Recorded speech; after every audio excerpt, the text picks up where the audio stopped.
cuando tienes carga en movimiento va a generarse campos magnéticos que normalmente rodean la carga.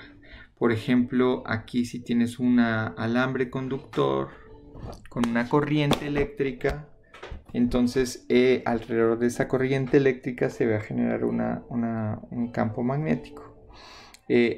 También, y este campo magnético va a ser circular. También tienes la situación donde si tienes una espira, digamos, se llaman estas cosas solenoides, y tiene una corriente eléctrica que gira alrededor del solenoide, este va a generar un campo magnético. Una cosa interesante de este campo magnético es que es constante dentro del solenoide, tiene las líneas paralelas. ¿Listo? Entonces, y luego otra cosa es que no solo es con corriente eléctrica. Si tienes una partícula cargada que se mueve con una velocidad v, entonces aquí vemos que está moviéndose con una velocidad v, alrededor de esa partícula se va a generar un campo magnético. Tomemos para empezar este caso y analicemos con más cuidado. ¿Qué pasa cuando una partícula se mueve con una velocidad constante? Para ese caso, entonces vamos a tener una ecuación relacionada a la ecuación Biot-Savart que está escrita aquí. Noten que esta ecuación, si la ven con un poquito de cuidado, tiene algunas similitudes con la ecuación que tenemos para campo eléctrico, que está acá escrita. Entonces, primero que nada, las dos decaen como r cuadrado, ¿cierto? Eso es algo común para las dos. Entonces, a medida que te alejas, se va disminuyendo la intensidad del campo eléctrico como 1 sobre r cuadrado. Por otro lado, tienes unas constantes. Entonces, aquí es 1 sobre 4pi epsilon 0. Y acá tienes una constante mu 0 sobre 4pi. La diferencia va a venir en esta parte de acá, ya que aquí va a haber un producto cruz que será entre el vector de la velocidad y el vector de posición. Vamos a entender eso cómo funciona. Aquí está nuestra nueva constante, que es 4pi por 10 a la menos 7 newton segundo al cuadrado sobre coulomb al cuadrado. Entonces, pero bueno, esta es nuestra constante, pero intentemos entender bien este producto cruz, que es la parte un poquito más complicada. Entonces, tú vas a hacer un producto cruz entre la velocidad y la posición. ¿Qué es este vector de posición? Este vector de posición es el vector que va desde la partícula, aquí abajito se ve la partícula, hasta el punto P, donde te interesa calcular el campo magnético. Entonces aquí se ve el punto P. ¿Listo?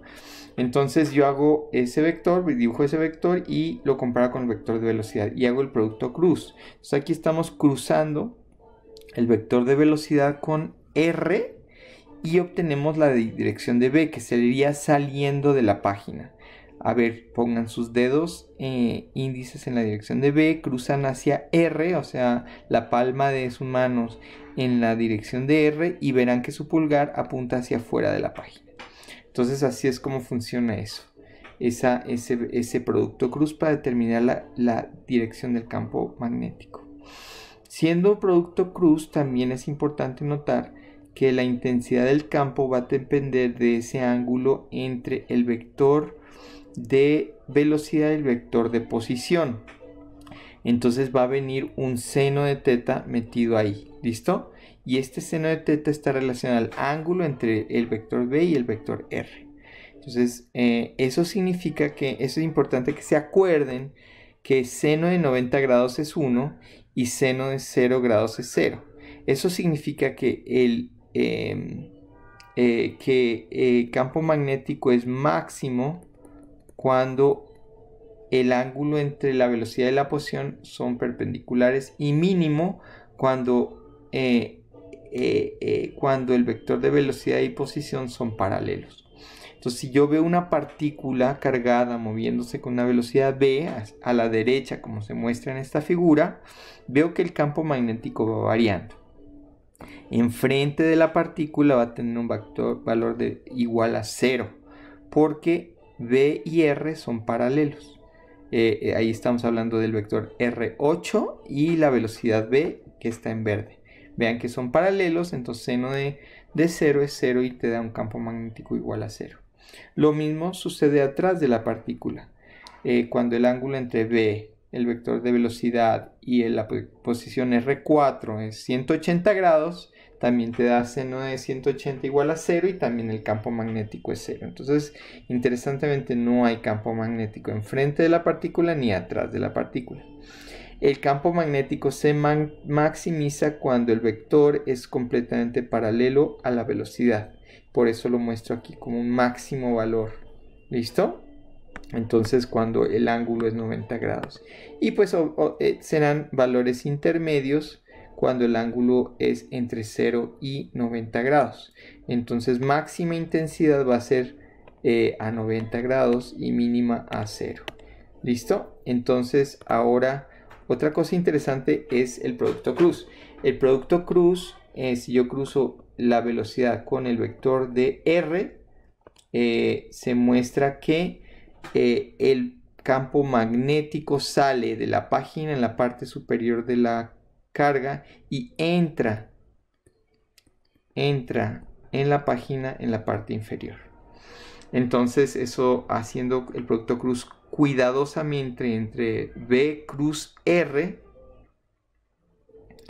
muestra que si yo hago V cruz R, entra a la página en la parte inferior y sale de la página en la parte superior. Por favor, inténtenlo para asegurarse que obtienen ese resultado al cruzar esos dos vectores, V y R. Listo. Ahora entonces, si dibujamos esto, bueno, con una serie de líneas, digamos que yo pinto una línea aquí para expresar el campo magnético. Entonces estaría girando el campo magnético alrededor de la partícula. Entonces aquí se ve mejor el dibujo donde se ve un campo magnético girando alrededor de la partícula a medida que ella se mueve en el espacio. Si la partícula no se mueve, ese campo magnético no existe. Listo. Ahora entonces empecemos pensando en este ejemplo 28.1, que es la fuerza entre dos partículas cargadas en movimiento. Entonces tenemos en este ejemplo dos protones que se mueven paralelos al eje X, pero en sentido opuesto, o sea, uno para la derecha y uno para la izquierda. Van con la misma rapidez v. Entonces la idea es calcular la fuerza eléctrica y fuerza magnética sobre el protón de la parte superior. Aquí está el dibujo, miren. Tenemos el protón que se mueve aquí abajo hacia la derecha y el protón aquí arriba que se mueve hacia la izquierda. ¿Listo? Entonces, primero que nada, pensemos en la fuerza eléctrica. Déjame ver esto. Listo. Entonces, si veo la fuerza eléctrica, bueno, esto está distanciados por una distancia r, entonces la fuerza eléctrica es súper fácil. Es Q por E, y donde la fuerza eléctrica va a seguir la ley de Coulomb. Eso estuvo fácil. Ahora calculemos la fuerza magnética. Entonces, fíjense, la fuerza magnética tiene dos cosas. Una, que la partícula de abajo va a generar un campo magnético arriba. Entonces ella se mueve y genera un campo magnético. Y el campo magnético generado está aquí. Entonces si hacen el producto cruz entre la velocidad y el vector R, van a ver que el campo magnético sale de la página y se dirige en la dirección del eje Z. ¿Listo? Entonces sale de la página.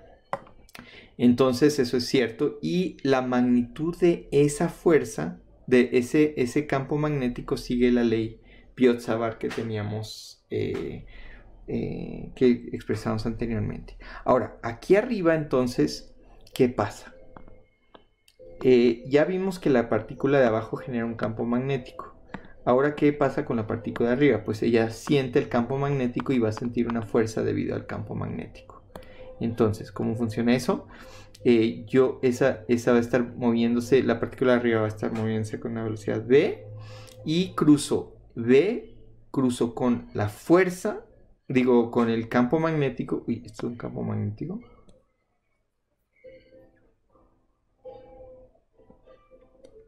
La fuerza cruzo con el campo magnético, la velocidad la cruzo con el campo magnético y me dice que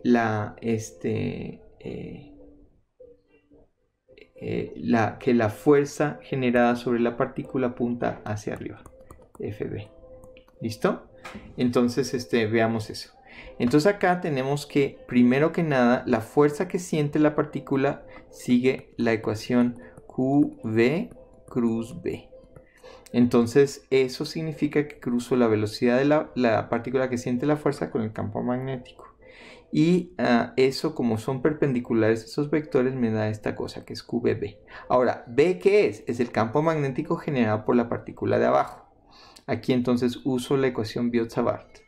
B es perpendicular a R, así que me quito del producto cruz porque seno de 90 es 1. Entonces queda QB. ¿Listo? Cruz R gorrito, que simplemente me da QB.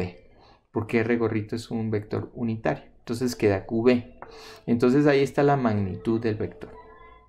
Y entonces si yo combino la fuerza por el campo magnético, me sale este resultado de aquí. ¿Listo? Entonces es la ecuación de fuerza combinada con la ecuación de campo magnético para obtener la fuerza generada en la partícula. ¿Listo?